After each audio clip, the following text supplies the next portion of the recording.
LNG नंतर आता कतारने सर्व औद्योगिक उत्पादनं सुद्धा थांबवली। युरिया, पॉलिमर आणि मिथेनॉलचं उत्पादन पूर्णपणे बंद। कतार एनर्जीचा मोठा निर्णय, जागतिक बाजारपेठेत खळबळ। मध्य पूर्वेतील युद्धाच्या सावलीमध्ये भारताचा मास्टर स्ट्रोक। भारत आणि रशियामध्ये 5083 कोटींचे संरक्षण करार।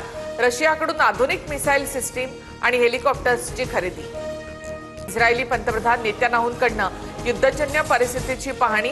अध्यक्ष मोहम्मद शेख यांनी दुबईतील मॉलमध्ये सर्वसामान्यांना धीर दिला, तर नेत्यानाहूंकडनं इस्रायली नागरिकांशी संवाद। पंतप्रधान नरेंद्र आणि इस्रायल युद्ध थांबवण्यासाठी तुर्कीची साथ। आखाती देशांमधील युद्धजन्य परिस्थितीवर तोडगा काढा, तुर्कीचे अध्यक्ष एर्दोगन यांचं आवाहन।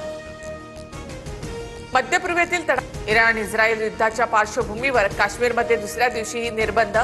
काश्मीरमध्ये शाळा बंद, इंटरनेटचा वेग कमी, तर शियापंथीय बहुल भागात अघोषित कर्फ्यू लागू। आमदार रोहित पवारांची उद्या 11 वाजता पत्रकार परिषद। अजित पवारांच्या विमान अपघातासंदर्भात कोणते नवीन मुद्दे मांडणार याकडे लक्ष। जळगावमध्ये अग्निशमन दलाकडनं नियमांची धुळवड।